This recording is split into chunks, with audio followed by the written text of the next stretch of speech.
Hello, everyone. My name is Kyle Borowski, and this is my assignment on the contrast between Plato and Aristotle and their philosophies, and noting the important differences.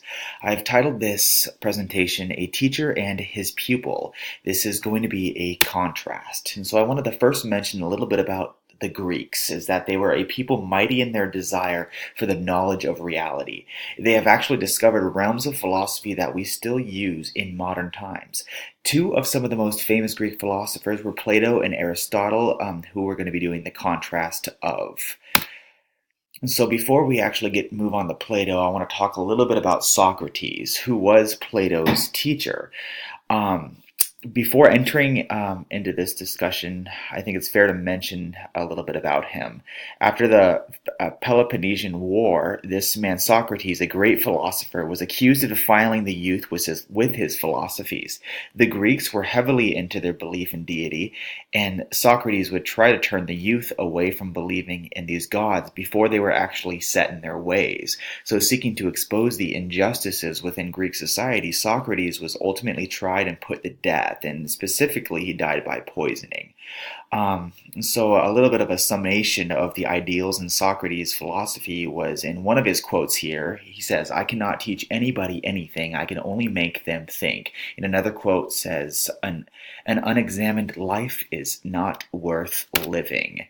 And so Plato, I called him a man of mystery, intelligence, and of depth, for surely he was. And so Plato was a man of great depth, though, contrary to his pupil Aristotle and their belief of true knowledge, we can take away from both of their perspectives instead of sticking to just one of them.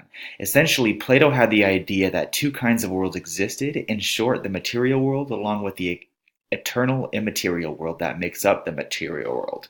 He believed that in order to discover true reality, one must contemplate on things that cannot be seen. He believed that the successful polis would come from educating its citizens to the fullest. He believed that when one was educated enough, that they could come to the knowledge of how to pursue all other types of virtue in life, ultimately to lead a moral life. And I think it's actually quite interesting because I have here a verse from the Bible. It's in 2 Corinthians 4, verse 18, that matches Plato's philosophy very well. And it's actually written by the Apostle Paul, who was versed and learned in the Greek philosophy, and so he was talking to actually a Greek people in a Greek city, trying to, I believe, make a point that they would understand and that he can drive home to them. And it says, "We fix our eyes on what is unseen and not on what is seen, because that which is seen is temporary, but that which is unseen is eternal." And I personally believe that he might have been quoting from certain things that Plato had believed to relate most heavily to these Greek people. So Aristotle, I named him an earthbound man because he wasn't so much about the mystic aspect of things. He was more bound to ideas that were wrapped up on the earth, things that you can see. Though Aristotle was more centered on things that could be seen, it did not diminish his genius one iota. Instead, his ability to comprehend the importance of understanding how things functioned within visible reality was absolutely staggering. He claimed that you do not understand something until you know how it works, which can be applied to all of the visible and invisible realities in existence today. Aristotle was not aware of the fact that he discovered a philosophy which was applicable beyond what he even believed himself. His work was going to end up being an authority which was only one step behind the authority of the Bible. His philosophy was going to far outreach the influence of his own teacher, Plato.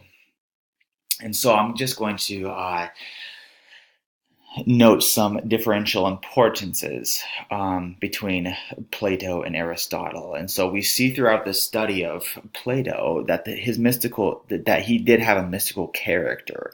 He had access into the realities, although they were very real, that were not going to be relevant at the time for major progress in Greek society because of his primary focus on the things that were not seen.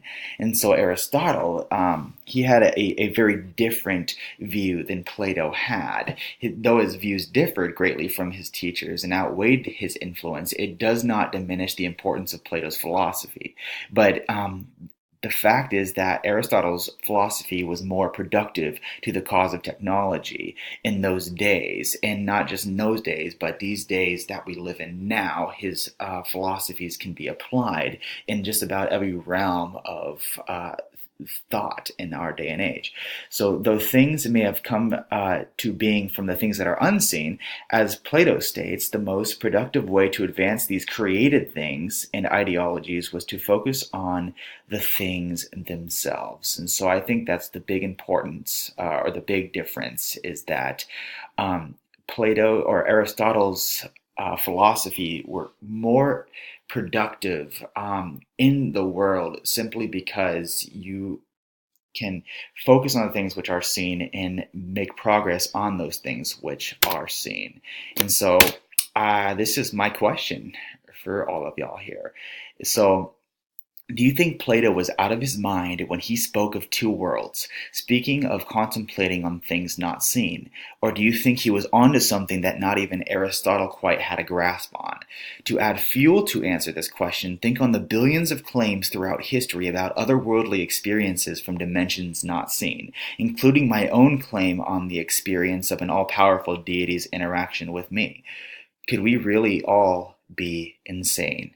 Have a great night or morning or evening or afternoon. Good day.